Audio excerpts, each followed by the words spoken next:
Hey, I just wanted to do a little video on how to best use Google Meets and some of the best practices I have found when using it.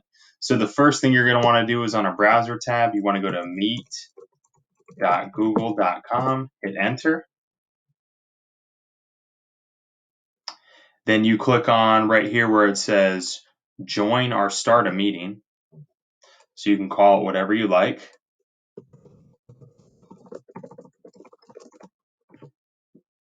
Click continue. So now you're at the loading screen.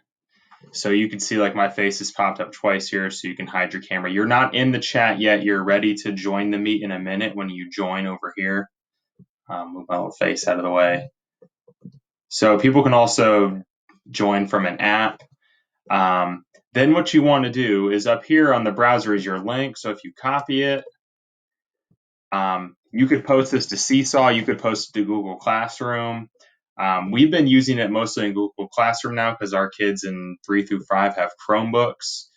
So then what you would do in Google Classroom, you would click on your class. I usually always go to the classwork tab, but you could also do it right from here. So if you wanted to just share it right here, you could paste in the link. There's your link. Kids could see it. It's ready to go. I'm going to erase that one. I don't want them to actually join this. So what I like to do is I go to the classwork tab, and usually I send out a notification to the parents on Seesaw, letting them know that it's going to be starting at this time. So you create your assignment or material however you want to do that.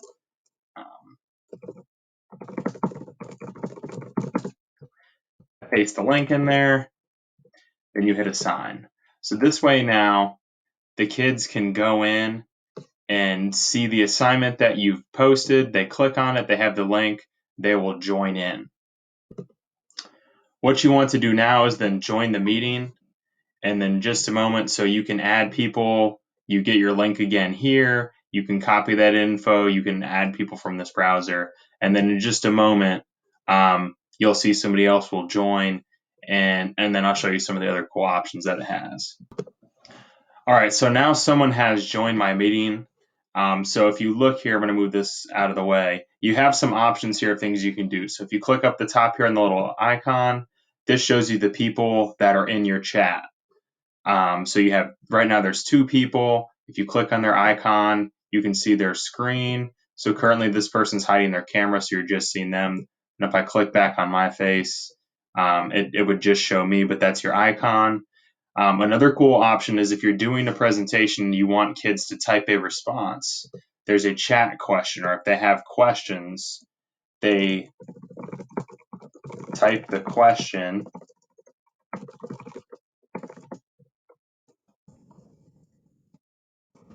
They type the question in the box, and it shows up. And then everyone can see it. It'll pop up on the screen, and you can have a little dialogue while you're going on. So then if you want to get rid of that, you just hide it. Another really cool thing that you can do is you can present your screen. So when you hit present, you can do your entire screen. It gives you an option here. You click this, you click share,